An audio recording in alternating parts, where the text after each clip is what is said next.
Good afternoon, learner. Uh, Today we will be discussing about a very important event which took place in the month of uh, February and March. That was Mahakumbh and its uh, impact on the world politics. That is very important. This is a little off track, but very meaningfully connected to the theme of the world politics.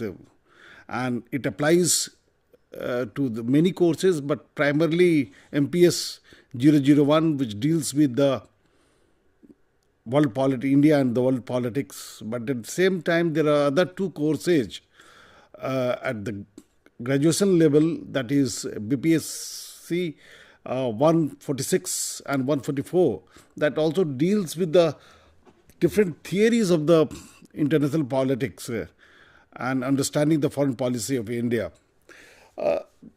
Primarily, the concept and ideas of the foreign policy is to understand the world.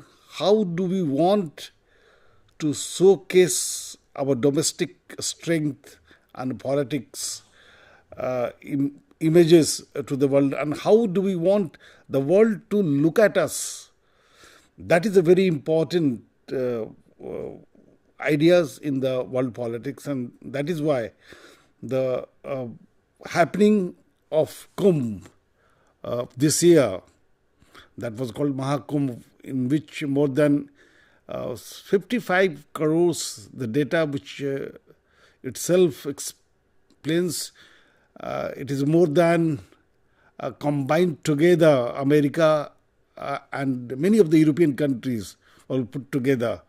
That kind of crowd gathered in one city of India, that is Prayagraj in Uttar Pradesh. And that generated a lot of knowledge, heats and all kind of narratives in the world. In the current world scenario, where do we see conflict in the different parts of the world is going on? In the last 15 days, we have seen the hostile approach of our neighbor Pakistan created a war-like situation in South Asia. Earlier, the world is also haggling with the two wars that is going on for the last 3 years between Russia and Ukraine. And there is another conflict in the Middle East. Likewise, there are many other ethnic conflicts and internal problems which are running high in the different parts of the world. In this midst of the scenario, where the world is divided, and all we know that how the domain of the international politics has started in the world after immediately after the end of the First World War. The idea was to understand the nature of war, why the two countries or more than two countries resort to the war, and what are the better ways to understand their leadership, society, and the intricacies and complexities of decision making. And that is how the world politics as a discipline started in European countries, then America, and many other parts of the world. India also started with one particular university and then moved into other universities in the states. But the problem with the world politics remained more or less the same. The subject and curriculum and theories which were being taught was a replica of what was taught in the Western countries.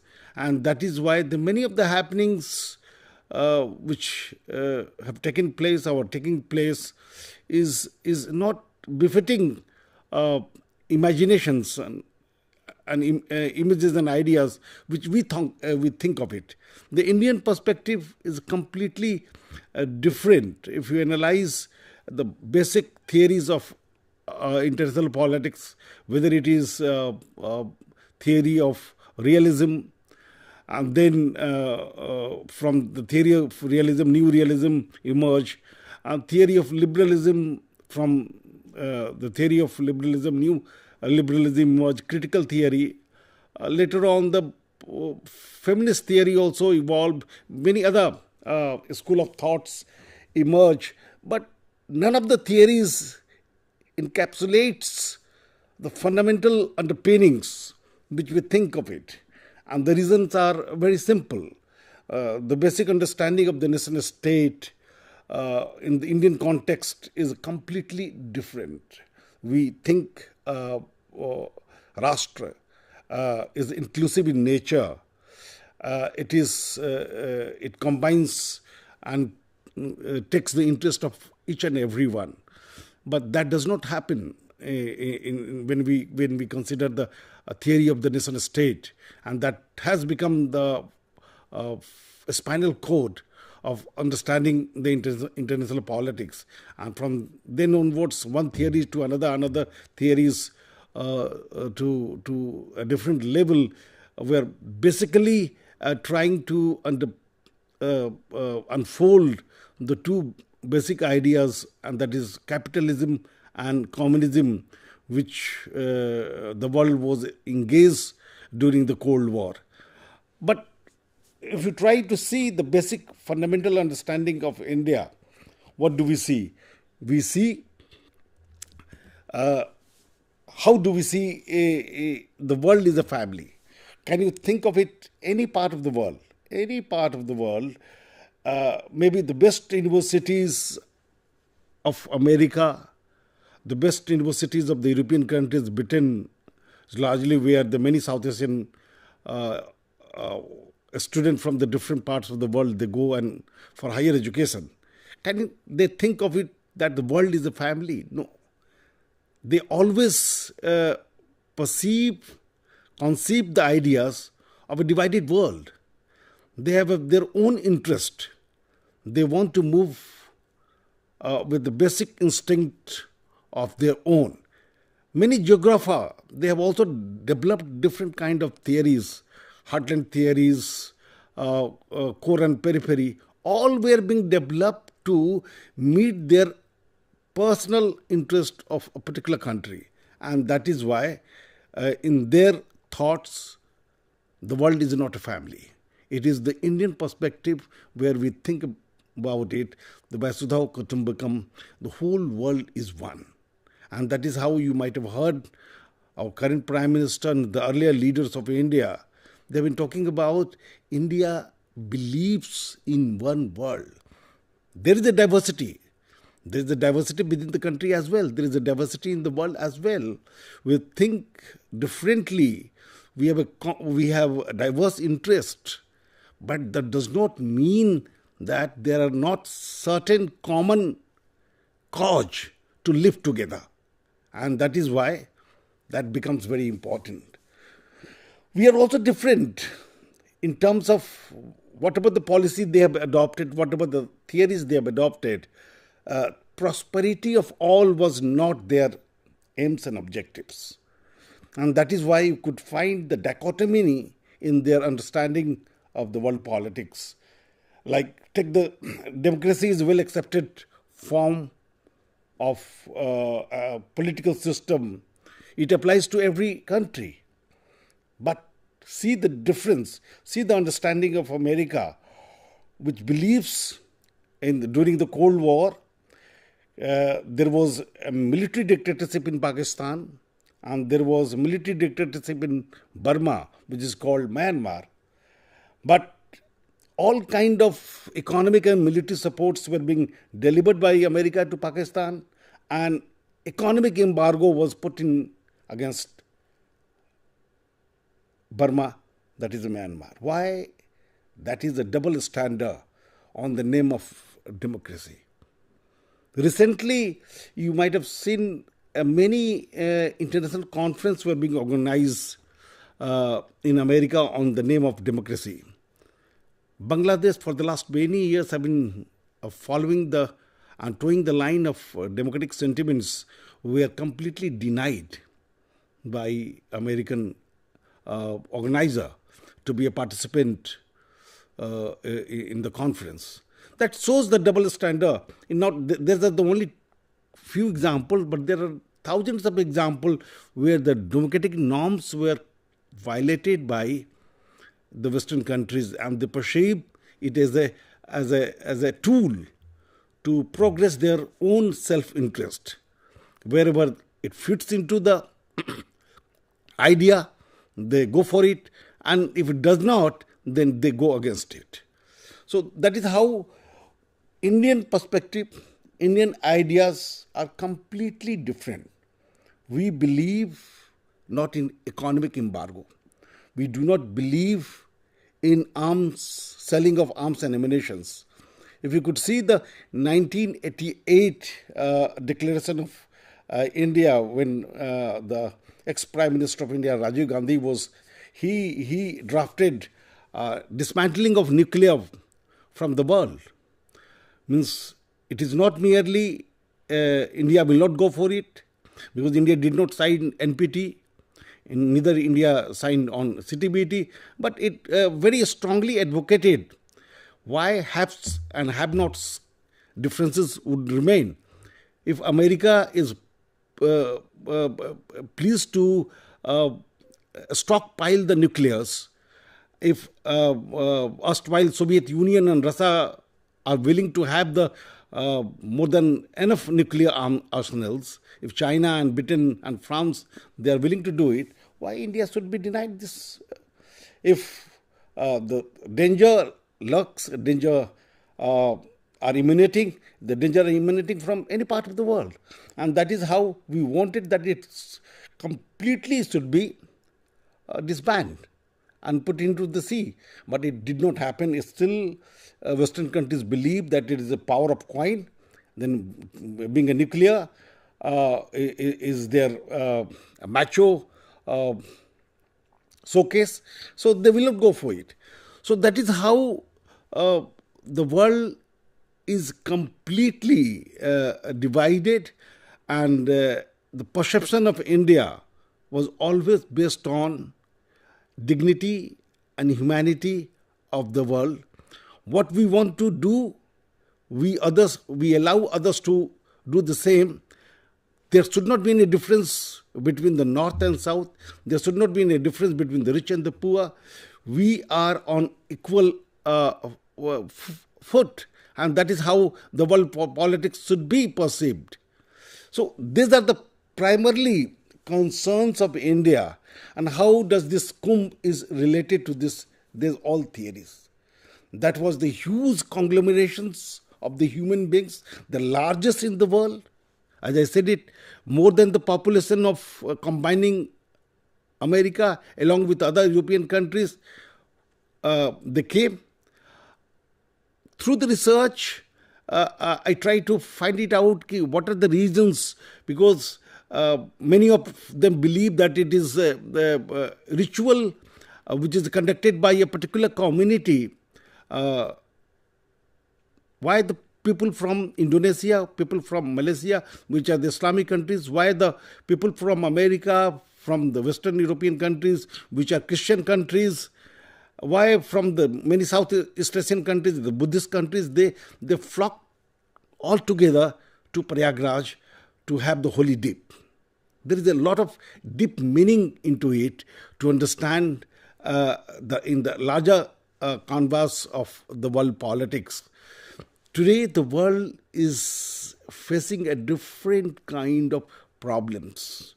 The syndrome of the Cold War, which was pitched on the ideology of capitalism versus communism, of individualism versus communitarianism, that created a lot of problems. And this divide is still there in many parts of the world, which we could see in China, which we could see in the many Latin American countries, which we could see in many capitalist countries, including America and Western countries, Scandinavian countries where the per capita income is very high. But the problems which are emerging from the capitalism and individualism are very deep rooted. The depressions and suicide rates are increasing. The affinity for others are dying down, and that is why the kind of leadership is coming up in the different parts of the countries which are very aggressive in nature, and they are trying to resolve the problem through the war, not through the dialogue on peace. And that is why the syndrome, the knowledge which are hidden in the Indian perspective, the event, mega event which took place in Prayagraj, which we call it a Kumbh, creates a lot of knowledge that gives what are the things which we could see. One of the American scholars said it categorically: if the 20 Americans are all together on a platform, they will start fighting for their dominance, for their own ideas and beliefs. Here, more than 5 crores are dipping in a day to the holy Bhodip in Ganga, and they are doing it fantastically with all together, extending the helping hand to each other, helping in each and every effort that no one should be denied in maintaining the quorum. Had it been in any part of the world, it would have been massive anarchy. But that was well managed by the behavior and ethos of India. It is not merely a law and order which created this kind of syndrome, but this event itself ordered the people, and that order creates a new knowledge, identity.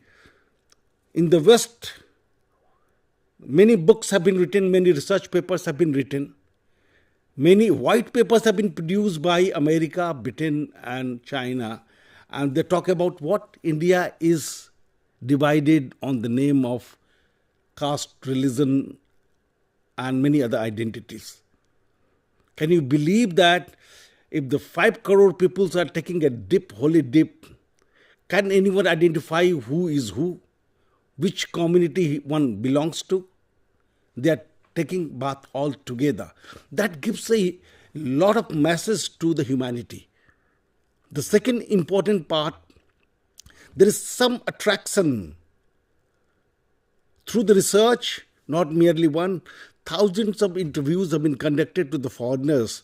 What made you to come to India, to Prayagraj for holy dip? Their life is completely, they have all kind of luxuries. They are very rich in terms of income. They are well established, but they are very disturbed.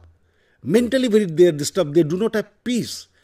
And that is why whenever they realize that the peace of mind is to be restored, they see towards India. They believe that this is the land of peace, this is the land of Lord Ram, this is the land of Gautam Buddha and Gandhi, where we can think about and judge ourselves as a human being.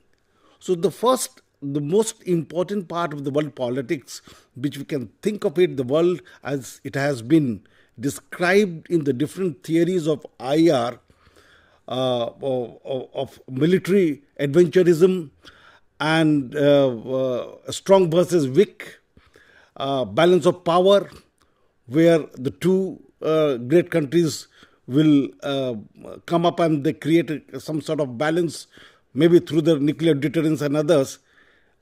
Indian perspective completely deny these theories.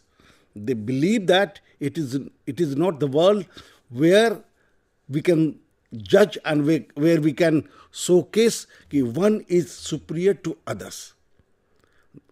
of 100 years or more than 100 years of geopolitics of the world is all about black energy. America did what it wanted to subjugate and capitalize the Middle East. There was tacit agreement. You provide us gas and oil, we will provide you security. In the last 3 decades, China has very speedily moved into different parts of the world to capture their space in the geopolitics. But the root and ideas are not different. They are moving on the same direction where America did it, and before America didn't try to colonize the many parts of the world. But when we try to analyze the Indian way of doing it, we believe if the black energy is being replaced by the green energy, solar and wind, that is the two natural products, gift of the God, the geopolitics of the world will completely change. And it is by gift of the God that most of the solar energy could be generated, which are today called the poor countries, from India to Africa.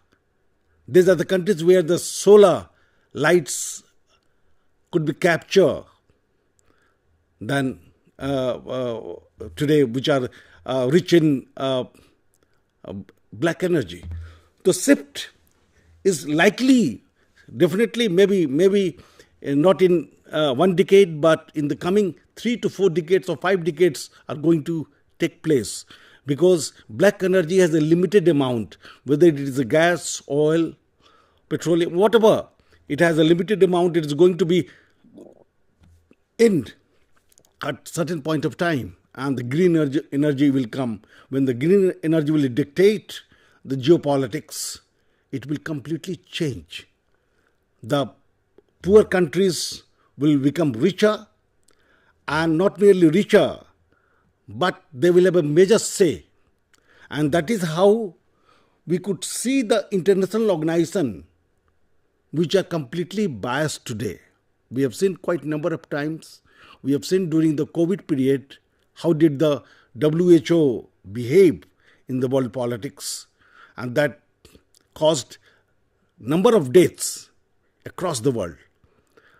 How does IMF dole out the loan which promotes terrorism in the different parts of the countries? The glaring example which happened last week, the huge amount of money was given to the Pakistan on the name of stability, and immediately next day Pakistan has doled out a major amount from which received from IMF to the terrorist families who were killed during the conflict. So there is a sequence. India wants complete change in the international politics, especially in the structure of the international organizations, the way they function, for which they are being created. Likewise, the contours of the world politics, it talks about dictatorial in nature, unipolarity or bipolarity. India does not support neither the unipolarity nor the bipolarity. India talks about multipolarity. Means different stakeholder will have a say in the world politics. Whether it is a big or a small, it does not matter. There should not be one line. There should not be two lines. There should be multiple lines of sketching and understanding the world politics. Likewise, the current scenario of the world politics is very volatile. It is still believes in dictating the terms, and that is why the understanding of Kumbh, the knowledge which are emerging from the Kumbh is very important for the world politics. The Amrit Manthan, the goodness, the victory of goodness over the evils is a very important. There are many evils in the world which are dictating their terms, and that are being taught in a syllabi in the world politics when we study it. And that is why, as a teacher, as a researcher, we all need to think about it, the Indian way of understanding the world politics, in which Kumbh is a very important component to deal with, to understand the world politics. In the next class, we will be talking more on the Indian perspective of the world politics. What are the ways to look at the world, and how does we want the world should look at India? Thank you very much.